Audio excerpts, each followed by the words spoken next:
முன்னொரு காலத்தில் ஒரு அழகான கிராமம் ஒன்று இருந்தது. அந்த கிராமத்தில் ஒரு பண்ணை வச்சிருந்தாரு ஒருத்தர். அவருக்கு குதிரை ஒன்றும் கழுதை ஒன்றும் இருந்ததாம். அந்த குதிரைக்கு மட்டும் எப்பவுமே நல்ல சாப்பாடு கிடைச்சிட்டு இருந்தது. ஆனால் அந்த கழுதைக்கு அந்த மாதிரி எந்த கவனிப்பும் இல்லையா, அந்த மாதிரி உணவும் கிடைக்கலையா. எனவே கழுதைக்கு எப்போதுமே மனசுல ஒரு கவலை இருந்துட்டு இருந்தது.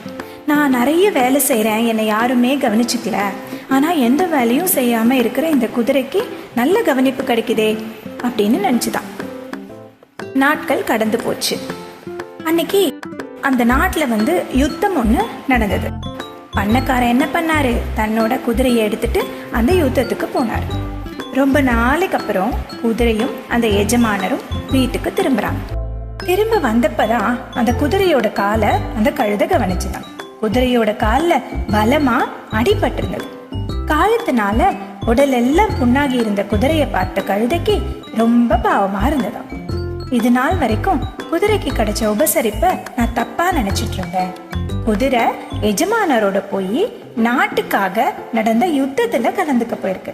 அதனாலதான் அந்த குதிரைக்கு அவ்வளவு மரியாதையும் கவனிப்பும் கிடைச்சிருக்கு அப்படின்னு சொல்லிட்டு குதிரை இருந்த இடத்துக்கு அந்த கழுதை போயிட்டு, நண்பா, இது நாள் வரைக்கும் உனக்கு கிடைச்ச உபசரிப்பை நினைச்சுனா பொறாமப்பட்டேன், உன்னை தப்பா நினைச்சிட்டு இருந்தேன், என்ன மன்னிச்சிடு அப்படின்னு சொல்லிச்சான். அன்னையிலேருந்து கழுதையும் குதிரையும் நல்ல நண்பர்களா பழகினாங்க. எஜமானர் கவனிச்சுக்கல அப்படின்ற கவலையெல்லாம் அந்த கழுதை அதுக்கப்புறம் படவே இல்லை. இந்த கதையோட நீதி என்னன்னு பார்க்கலாமா? நமக்கு என்ன கிடைச்சிருக்கோ அதை வச்சு திருப்தி அடையணும். கடவுள் கொடுத்தது இதுதான் அப்படின்னு கிடைச்சதை வச்சு சந்தோஷப்பட எல்லாரும் பழகிக்கணும். மீண்டும் இன்னொரு கதையில சீக்கிரமே சந்திக்கிறேன்.